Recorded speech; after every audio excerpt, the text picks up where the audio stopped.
Hey guys, so right now it's like 5:30. We are still waiting on the baby. So if you're watching this, it's because I'm at the hospital. So I want you to know that I will be back for the afternoon for 4th, 5th, and 6th hour, and then for after school. Guys, I think I forgot to mention this to you, but the 6th hour class knows a lot about it, and I'm going to be here after school today for anywhere from like half hour to an hour, whatever you need to help you prepare for this test, okay? So if you want to stick around for the review, you can do that. It'll be after school. I'll be here during 4th hour. You can email me anytime tonight when you need something, and I will be here, okay? So, but your big things are after school today, and then or during your lunch. I'll be around. I'm going to try to get back for that, okay? So, I'm going to go through your review guide and give you some good, solid information. And then I will take one last glance over the benchmark and make sure you're getting all the information you need. Okay? Alrighty, here we go. Republicanism. I've been defining this for you. Republicanism is a form, what you need to know about it is that it's a form of government where there's a lot of freedom and people have the right to vote. That's the big thing, is the right to vote. Okay, so I want you to focus on for that. Popular sovereignty, we just learned about this right before our last test. So you're taking popular, the populace, the people, and sovereignty, the right to rule yourself. So popular sovereignty is the right to rule, where the people are ruling. So the people have the power, the people give the power to the government, and that means that if the people have the power and they give the power, then the people can also take it away. So, rule of law means that everybody follows the same laws, regardless of who you are. So this is usually with like a constitutional government. So if you're law enforcement, if you're a government official, if you're poor, if you're rich, it doesn't matter. Everybody's accountable to the same set of laws and rules. Checks and balances keep any one branch of government from getting too strong. And so you should have a little triangle chart with this. And we've talked about ways that the branches can check each other. It's this whole thing, right? So those are the definitions of each. So why they're important to the Constitution, I'm going to leave you to do for yourself, because I want you to critically think about that one, okay? Should already be done anyway. You should just be checking your answers.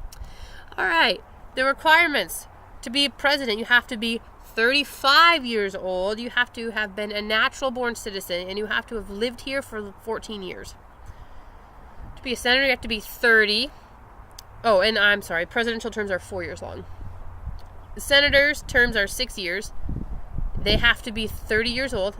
They have to have lived here been a citizen for 9 years, and they have to live in the district that they want to represent. And then congresspersons or representatives, they have to be 25. They serve 2-year terms, and they have to have been a citizen for 7 years, and they also have to live in the district that they want to represent. Republicanism gives you an opportunity to participate in government because you get to vote. Okay. Socialist states. We talked about socialism and how it's different than communism. And in socialism, everything is distributed equally. So then the idea of socialism would be that you have equality. And in theory, anyway, it eliminates things like poverty. You don't have any kind of like housing crisis, because if everything is equal, then everyone should be fine. But it's not successful in practice. It sounds good in theory, but it's not successful in practice. Okay, the steps in the legislative process at the federal level. You have the whole fill in the blank thing we did for how a bill becomes a law. And we know that it starts in the House of Representatives, and immediately they send it to the appropriate committee. Right? They send it to the appropriate committee. The committee can debate on it. It can die there, or they can make changes, whatever, and send it on to the full House. The full House at that point, the full House of Representatives would debate, send it back to committee, fail it, pass it, and if they pass it, it goes to the Senate. The Senate immediately sends it to their appropriate committee. And then they can pass, fail, debate, whatever. If they pass it in the same exact wording as it came from the House, it goes to the president. If they pass it in different wording, you have to have the conference committee. We have to rewrite it, decide which one we like. Get both houses to agree to it again, go to the president, yada, yada, yada, yada, yada.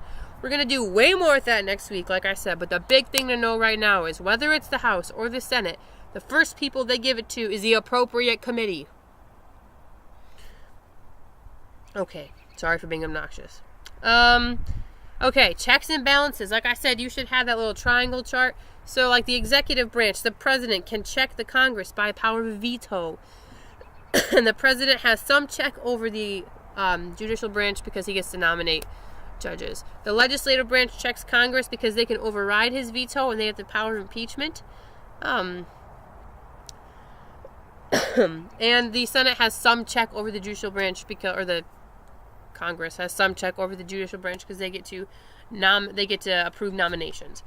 The judicial branch checks the legislative branch, the Congress, by the power of judicial review. They declare things unconstitutional, and they can do the same thing for presidential acts. They can declare presidential acts unconstitutional.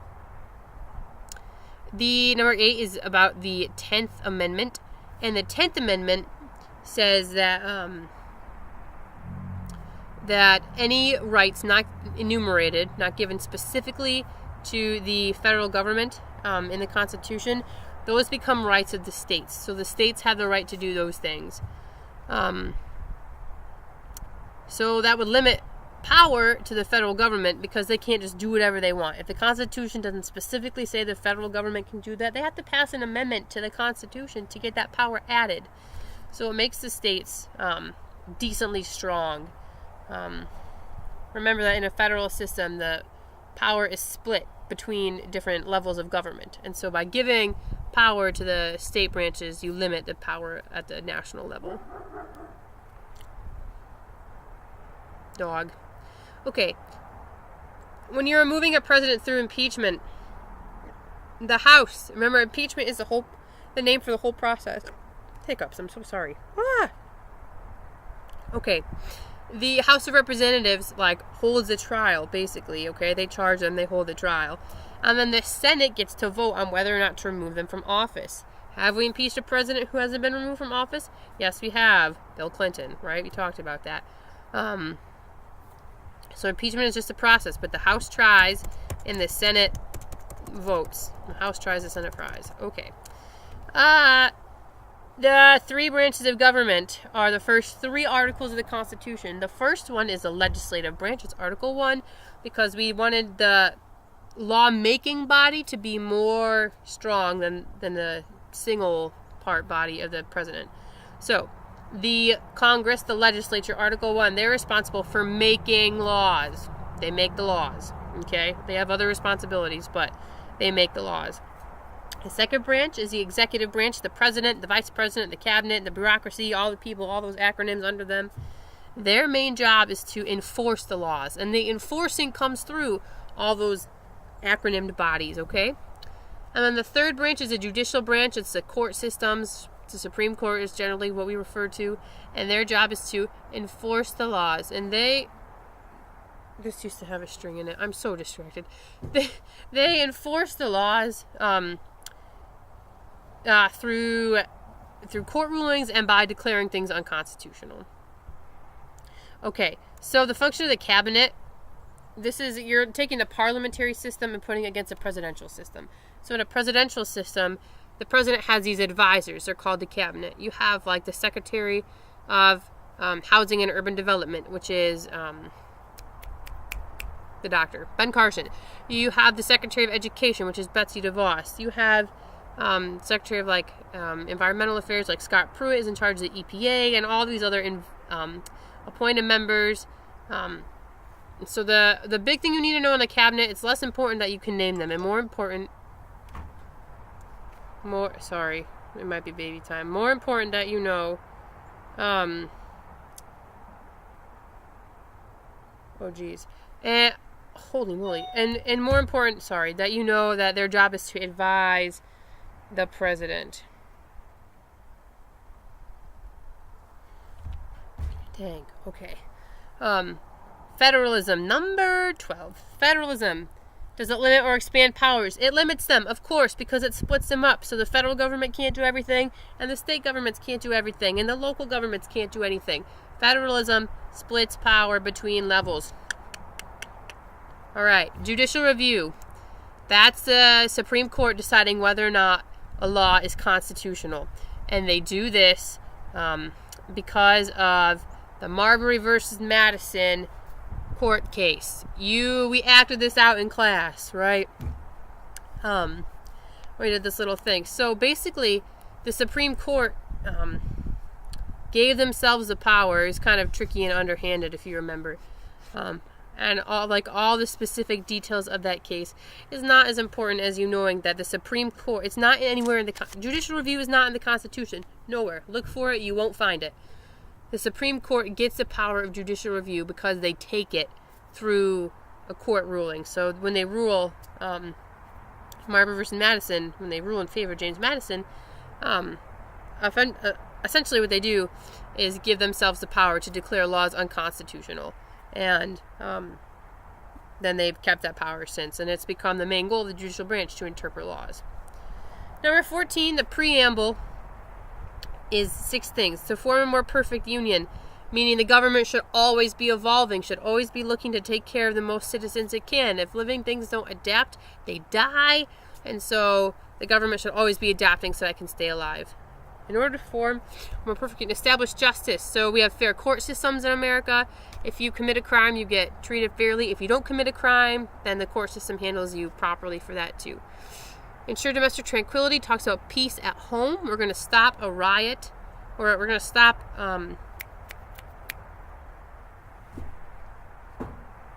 a protest. There it is. We're going to stop a protest from turning into a riot. And we're going to have the systems in place to keep people safe home, because you don't like to feel like you're in danger sitting in your backyard. You don't like that. And so we have police and these different institutions, schools, hospitals in place to ensure domestic tranquility, peace at home. Provide for the common defense talks about protecting us from outside sources. So that would be like economic attack or cyber attack or warfare from a different nation. Ensure domestic tranquility, protect common defense. Promote the general welfare talks about meeting people's basic needs, getting the people the things they need to survive and be happy. And then secure the blessings of liberty talks about the fact that you have the right to live in a country where you can exercise your rights. So your right to life, your right to liberty, your right to the pursuit of happiness. You have the right to live in a country where you can do those things without having much difficulty. So there are your 6 purposes of American government. They're found in the Constitution, in the preamble. And importantly, the preamble starts with "we the people," which again means that we give power to the government. And if we give this power to the government, we can take it away. Okay, list and describe the types of government. Oh lordy, I don't have a list in front of me. So we talked about anarchy, which is lack of government, lack of social contract theory. Social contract theory means you give up some rights in order to be protected by the government. That doesn't exist in anarchy. We talked about authoritarianism, which is like one person or group ruling for an indefinite amount of time. A dictatorship would qualify as an authoritarian government. We talked about military juntas and military coups and how the military takes over a government. We talked about 2 kinds of democracy, direct and representative, and how in a direct democracy you have to make all the decisions, and in a representative democracy you elect people to make those decisions for you. We talked about communism and socialism, and how in communism the government owns everything and distributes it more or less based on what they think you're worth. And in socialism, everything is divided equally. We talked about aristocracy, which is like a ruling of the elite. Gosh, you guys, I probably missed a couple, but I'm just doing this off the top of my head. So you should have the rest of them, I would hope. The Constitution sets up a system based on popular sovereignty. Popular, the people. Sovereignty, votes. The people have the right to vote. The people have the power. The people give power to the government. And again, if we give power to the government, what can we do with the power? We can take it away. Okay, good. 17. I'm sorry I'm rushing. I'm trying to beat the baby to being born here. What was that? Mildly creepy. Okay.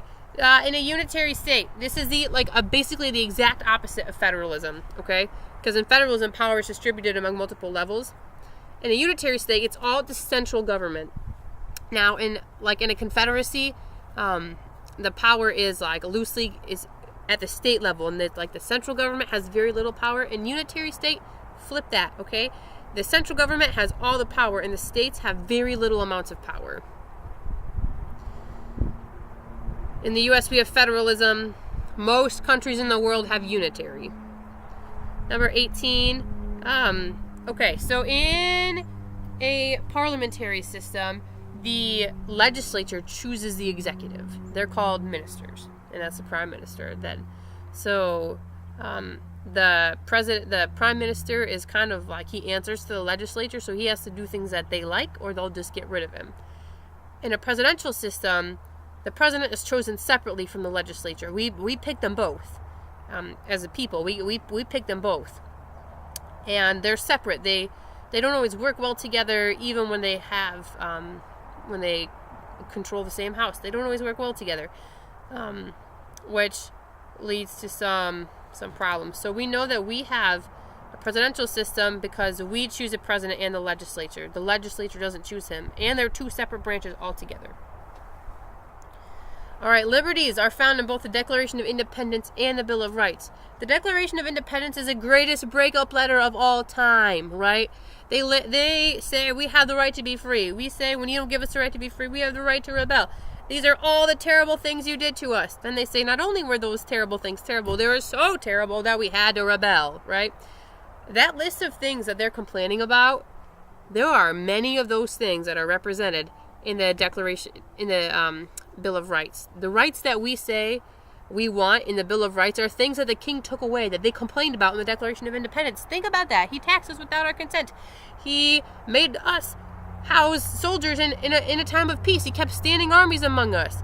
All these things they're complaining about, the king had done to them in the Declaration of Independence and in the Bill of Rights. We ensure our citizens that they can have rights, so those kinds of things don't happen to them. Confederation is loosely connected states. I already touched on that a little bit. So there's not a strong central government, and most government systems are unitary. They do have a strong central government.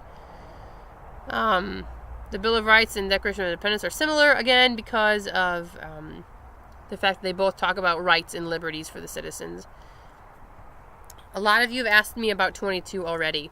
So executive privilege, we watched a video about this. It was a crash course, and in that video, they talked about how executive privilege refers to the idea that the president sometimes just takes power that's not his. And it's not an enumerated power, and it's not an implied power. It's just something that he does. And so, a power he takes. And Congress, theoretically, should stop him. They can stop him, but they often don't. And so the president just becomes stronger and gains more power as time goes on, because when the next president comes in, they're not going to say, oh, that's not one of my powers, make me less strong. No, of course, they're going to keep power, right? So Nixon, remember, this is a whole Watergate scandal, and Nixon's like, these tapes of me talking to my aides here have secret national security stuff on them, and you can't listen to them. He's using executive privilege, okay? He's refusing to release the tapes. The Supreme Court calls his bluff, and they say, no. We know better. You're not talking about national security. You're talking about Watergate. You have to turn over the tapes. And they take them. So basically what they do is they make the president less strong. They make him weaker. They take a power away from him. You can't do that anymore. And so the executive branch has changed because it becomes weaker, and it has to answer now to the judicial branch more often. Lastly, these kinds of powers, an enumerated power is specifically written out. An implied power is something you have to do to carry out an enumerated power. In order to be commander-in-chief, I have to control the Air Force, right? Enumerated, implied. Exclusive powers, federal government, reserve power states, concurrent powers, both at the same time. So like an exclusive power would be declaring war, a reserve power would be marriage licenses, and a concurrent power would be taxing. All right. I know I blew that at you really, really fast. I'm sure you can back up and watch parts of that again if you need to. But you should be super well prepared for this test. And I will be here after school to answer any questions and run through some last minute things with you, ideas and hints and tricks and that kind of thing. And so that's after school. And then I'm here hopefully 4th, 5th, 6th hour too. So that's, what I have for you. And if you have any questions, please email me. I would love to help you. You can do whatever it takes to get you to be successful in this test, okay? So thank you and be good. And I will see you this afternoon or tomorrow.